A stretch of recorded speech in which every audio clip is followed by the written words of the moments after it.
All right, guys, welcome back to the channel. Today, we're going to be talking about an easy way to build a hyper profitable email list fast. You can see some of the things that I've done there. I'm not showing you these figures in any way to brag, but I'm showing you them so that you know that I know what I'm talking about and that it's worth sticking around during this video so that I can share this with you. Now, what you should know is I'm not going to be selling like an email marketing course or anything like that at the end of this video. I'm strictly just showing you this because it's good information. I want to bring good value and content to you. So if you're new here and you've never been to the channel before, my name is Paul James. I'm an entrepreneur and I do videos like this all the time. Excuse me, all the time, usually like once or twice a week. So if you're new here, you should drop below the video, hit subscribe. And if you want to comment on the video saying I've subscribed, I will go back through, I will read your comment and I'll reply to it, welcoming you to the channel because I'm so excited that you're here. Also, if you're excited to learn how to build an email list, or if you already have one, but you're yet to make it profitable, do me a favor and smash that like button because I'm excited to break this down for you. So normally I upload videos like once, twice, 3 times a week, but recently I've taken just a little bit of a vacation from YouTube. The reason why is that I've been busy running my actual consulting business where I work with clients, not for email marketing, but for doing consulting. So that's why I haven't been around. Also, I've been just busy. I've been building a software company as well. So that being said, I'm back. We're going to be doing a lot more videos and I'm excited about it. So you're going to want to stay until the end because I'll be sharing with you not only how to build your list, but also how to make money from it. I've built a pretty decent sized email list. As of today, 46,604 subscribers on my primary email list that I use on a day-to-day basis. Again, not showing you these stats to brag. I'm showing you that proof that I know what I'm doing and that you're going to get a lot of value out of this video today. So basically, I have 7 tips for you today and we're going to go through them all. Okay, so tip number 1 is you need to stay on topic with your whole niche and your email marketing list and your subscriber base, all that stuff. So the idea here is you want to pick a topic that you'll be talking to your subscribers about and you don't want to stray away from that topic, okay? So what I mean by that is let's pretend that you are in the entrepreneurship, business, make money topic where you're building a list on that topic and you're talking to those subscribers. So you wouldn't want to go and try to go outside of that niche. Like you wouldn't want to go and try talking about cryptocurrency or investing. It might be kind of related, but you know what I mean? Like it's not super related. It's not super on the topic of like building a business. Like cryptocurrency or investing is kind of a different topic. Like, yes, it's kind of a business, but it's kind of a little bit different. What I like to do and what I highly recommend that you do if you want to really like supercharge your results is to become an expert in a specific topic by going sub niche. Now, here's what I mean by that. Let's take my niche, for example, or my niche, for example. So entrepreneurship, businesses, starting side hustles, right? Think about this. I went and I decided I was going to go and talk about local marketing. That's what I do. That's what I'm good at. And I didn't talk much, and I don't still talk much about anything other than local marketing. I might mention our Amazon business once in a while, but for the most part, I would say 95% of the content that you receive through my email list is going to be about local marketing. Now, here's where things get really interesting and how I position myself as an expert and how you can do the same in whatever niche you're going into. I went even deeper than that. So not only did I just go and talk about businesses, but I went to local marketing. Then I went deeper. What kind of local marketing? Search engine optimization. Then I went even deeper than that.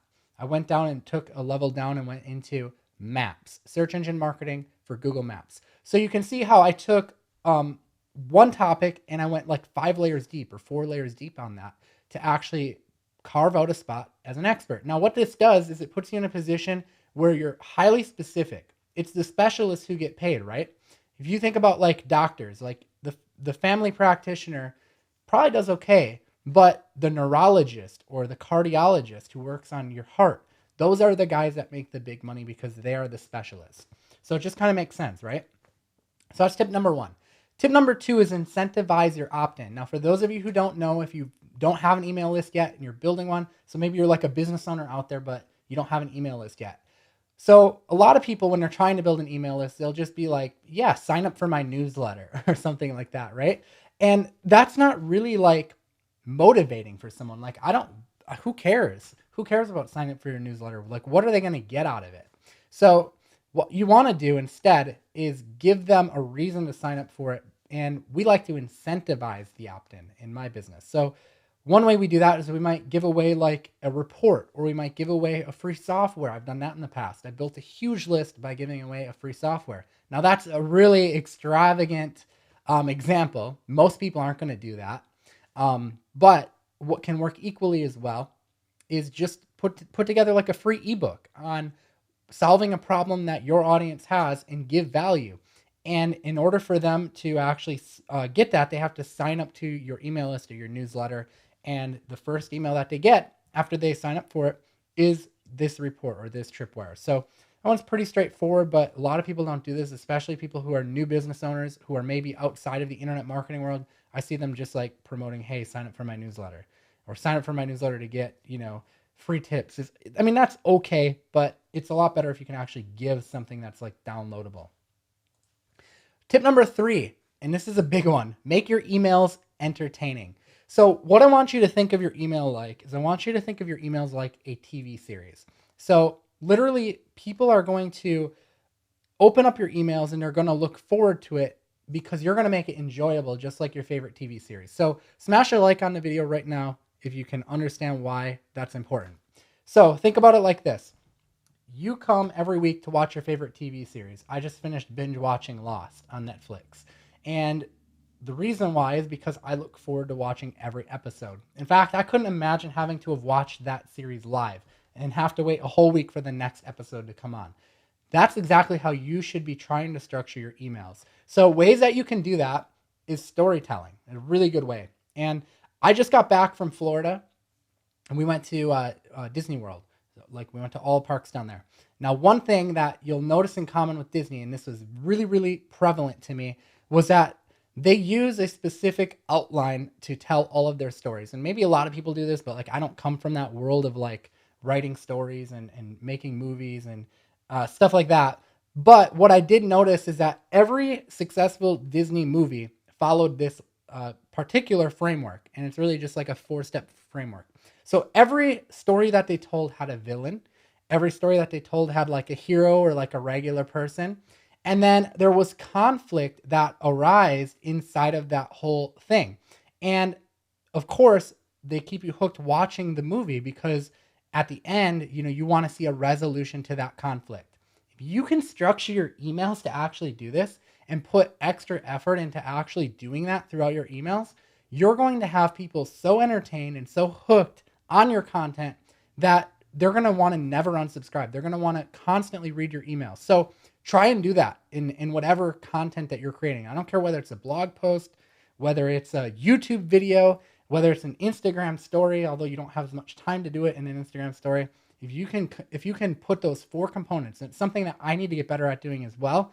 I do this a lot in my videos and also in my emails. You may have seen YouTube videos where we do just a little skit at the beginning of the video to hook you, to make you watch. And that's kind of like exactly like we introduce some conflict into it and you want to see the resolution of the conflict. Now, the other thing that you can do is you can leave cliffhangers, just like TV shows do, so that when they're done reading that email, they're really waiting for the next email to come. So this is really a really good way to increase your open rates and get people looking forward to each email that you send out. Tip number 4 is providing value and light bulb moments. So this is going to be the key to making sure that your audience loves you, basically. Entertaining is also a good way, but this too is a really good way. And this is a way that you can actually get away with being able to sell stuff in your emails, is by providing value. And these light bulb moments. So the reader should have walked away with something that they didn't have before reading your email. And a really good way to do that is to reframe the way they think about a limiting belief. Now I'm going to give you a really good example of my world, right? Talk to you about how I've been growing my consulting business and stuff, and how I've been taking on a few clients, and that's kind of why I've been busy with that. But here's what I want you to realize. Let's pretend that my customer who wants to learn SEO, because I also do the product side of things where I teach how to do it, right? So a lot of the people who are thinking about getting into doing SEO for clients like I do, they might be a college student, they might be new to SEO. And what they're thinking is, how can they possibly land a client if they're just a college student who's new to SEO, who doesn't know what they're doing yet? So I could use that as a way to reframe that limiting belief that they have to actually get them to purchase my course or get them to believe in themselves or get them to consume a piece of content I have. So how might I reposition it? How might I reframe that? Well, I could tell them that there's a lot of business owners out there who are more than happy to let a college student come in. So if they approach the business owner and say, "Hey, I'm just a college student and I'm learning this new skill, SEO, and I need someone to try it out on so I can build up my portfolio. And instead of charging you $1,000 like all these other guys are doing, I'll just charge you $500 because I want to use you as a testimonial. I want to use you as a reference so I can build up my portfolio." Boom. Once you get the Once I get the reader to look at it in that frame, right? I've reframed it in their mind. They've walked away from my email with something that they didn't have before, a different way of thinking in their mind. So I hope that that makes sense. It's just kind of a little example of if you can reframe someone's way of thinking in the email, that's going to provide that light bulb moment. That's going to provide value, and they're not going to mind when we go into tip number 5, which is don't be afraid to pitch. So see a lot of people that are afraid to do this, right? They're afraid of looking like salesy. They're afraid of pitching in their emails. But when you give value and entertainment in your emails, right, it's okay to sell. And this is especially true when you're selling something that actually works and that actually helps the person. So if you're selling garbage, obviously, don't even bother. Like, don't pitch. But if you're selling something of value, something that's high level and that something are going to get a lot of value of, it doesn't matter whether it's your own product, whether it's an affiliate product. If you know that it's valuable, if you know that it can help people, you should be okay with selling it. You should be okay with pitching it. And when you structure your emails following the last 2 tips that I just gave you, with entertainment and with value, you should be completely okay with pitching, and people expect that. Okay? Tip number 6 is email often. So how often is the right amount? So I think that the right amount is about 3 to 5 times a week. Now, this shouldn't be constantly pitching, right? Some of the emails should be strictly value, but it's okay to pitch often during those emails as well. So maybe half and half, or maybe you do 1 week where it's kind of value based and then the next week it's more pitch based. That's okay as well. But I think it's important to at least be emailing your audience 3 to 5 times a week. And the reason why is because you want to keep your name, your brand fresh in their mind. You don't want them to forget about you. Now, a lot of people, like, they feel weird about doing this. They feel weird about emailing often. They don't want to be like a spammer, right? But the truth of the matter is, guys, is that real fans and customers enjoy reading your emails, especially when you follow the tips that I've been breaking down for you. And if you're concerned about backlash, there are going to be some people who don't like it. There are going to be some people who are like, stop spamming me, stop doing this. It's not spam. They signed up for your email list. They signed up for you to email them and provide value to them.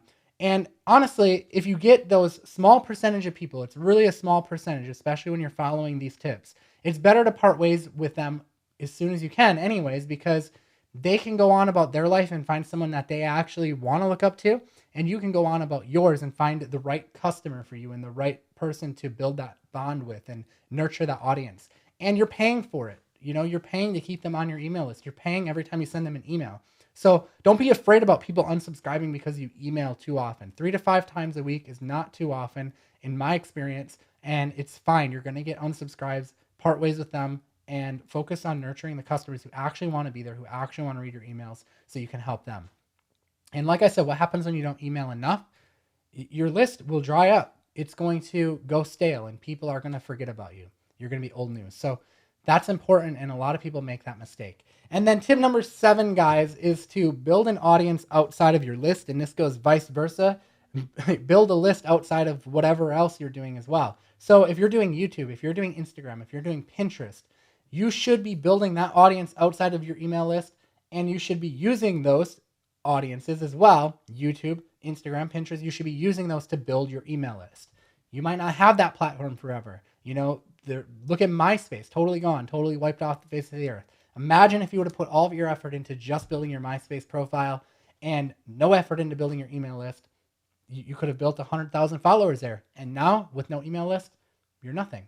So it's important that you use these social media platforms to build up your audience, follow the same entertainment and value points to see crazy results on those platforms too. The storytelling, the way of reframing the way they think, the way of leaving cliffhangers, all that stuff works for social media platforms too. and use that to build your list. Use the incentivized opt-in to build your list for free there.